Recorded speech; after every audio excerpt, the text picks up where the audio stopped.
Perfect.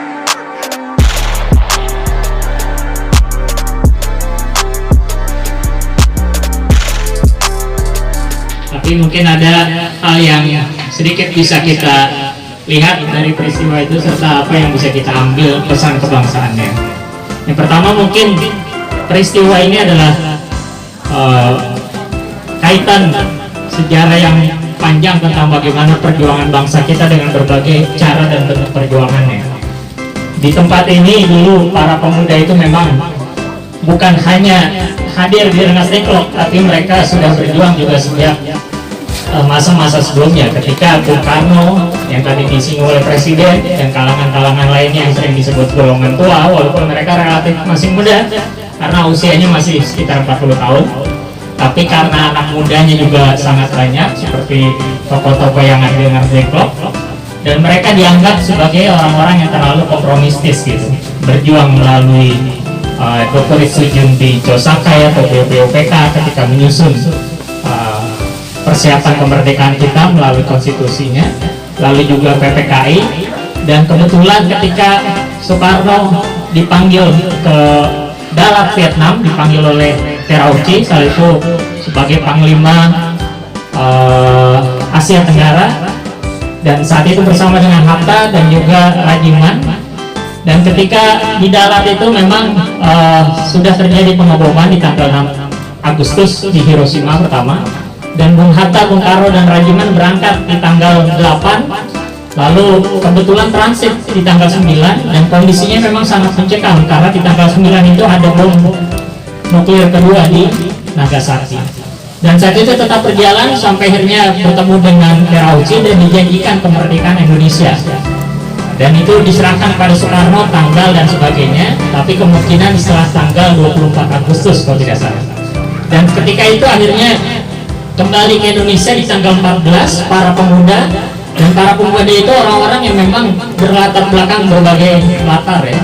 Dan saat itu dikenal dengan perkumpulan asrama, ada asrama Cikini 71, ada asrama Menteng 31, dan di situ mereka mengadakan konsolidasi untuk memerdekakan bangsa kita dengan perspektif cara pandang mereka.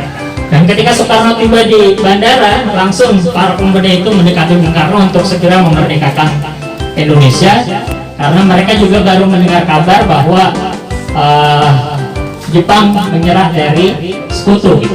Dan oleh karena itu diharapkan kemerdekaan itu segera, karena ketika terjadi kemenangan Sekutu maka Jepang sudah kalah, dan ketika itu maka penguasaan Indonesia berada di tangan Sekutu secara otomatis, sehingga diharapkan kemerdekaan itu sesegera mungkin.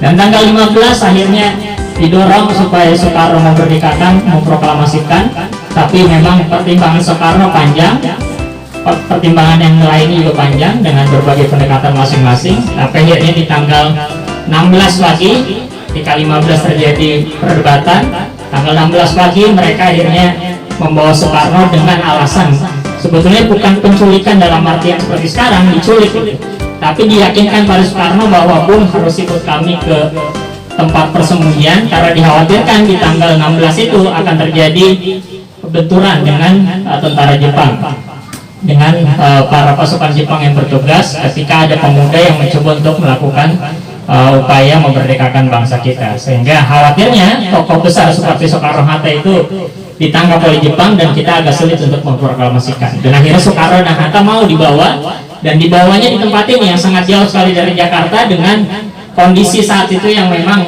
jauh berbeda dengan sekarang. Dan akhirnya dibawa ke sini. Lalu tokoh-tokohnya seperti tokoh-tokoh muda saat itu ada Hairul Saleh, Wikana dan sebagainya. Dan saat dibawa ke sini memang ternyata dibawa ke sini tidak banyak hal yang dibicarakan, karena mereka hanya menekankan supaya memproklamasikan. Dan tapi karena memang ternyata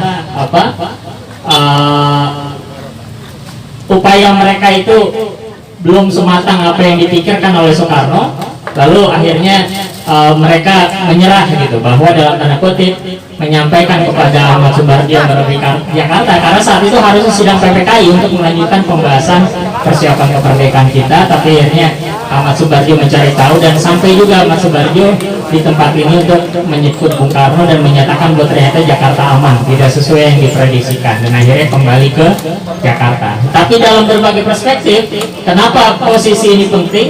Karena oleh sejarawan ini dianggap sebagai kelokan sejarah. Jadi bagaimana perspektif Soekarno dan para pejuang saat itu dengan perspektif mereka yang akan memerdekakan dalam waktu yang mungkin tidak secepat mungkin, tapi karena adanya tekanan para pemuda untuk memproklamasikan, dan akhirnya tanggal 16 subuh dibawa ke sini, lalu tanggal 16 malam kembali ke Jakarta ke rumah Laksamana Tadashi Maeda, langsung merumuskan kemerdekaan, dan jam 4 pagi selesai, lalu jam 10-nya di tanggal 17 akhirnya Indonesia bisa memproklamasikan diri sebagai negara merdeka.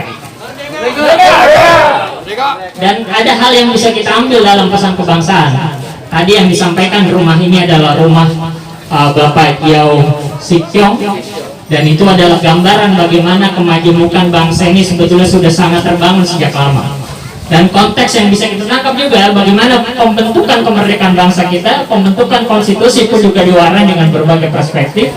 Bahkan kalangan Islam dianggap sebagai kalangan yang sangat memberikan kelapangan hati ketika akhirnya Piagam Jakarta yang memuat 7 kata, lalu di tanggal 18 Agustus yang menjadi Pancasila, karena adanya masukan dari teman-teman Indonesia Timur. Dan itu adalah gambaran bagaimana pesan kebangsaan kita, bahwa dalam membangun bangsa ini kita mengedepankan tujuan kebangsaan kita secara baik, dan dengan melakukan berbagai upaya untuk menghargai berbagai masukan, perbedaan dan sebagainya, akhirnya kita menjadi satu.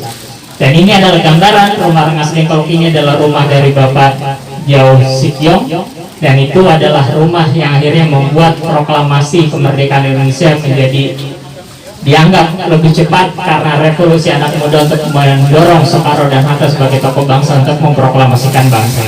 Itu saja, terima kasih. Assalamualaikum warahmatullahi wabarakatuh.